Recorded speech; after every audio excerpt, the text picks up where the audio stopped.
আমি এখন জাম মাখাবো, খুব খেতে ইচ্ছে করতেছে, তাই এক বাটি জাম নিয়ে নিলাম। তারপরে যা যা দিচ্ছি, একটু লেবু দিলাম, তারপরে এখানে আছে চিনি, মরিচের গুঁড়া,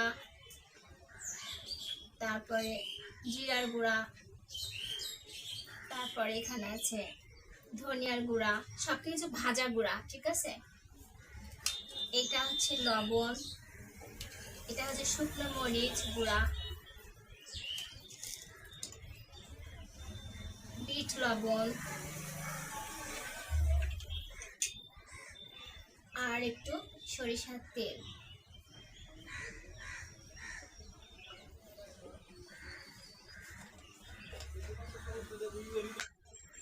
এবারে পুরোটা ঢাকনাটা দিয়ে মুখটা বন্ধ করে দিলাম। এবার দেখি চাপা দিয়ে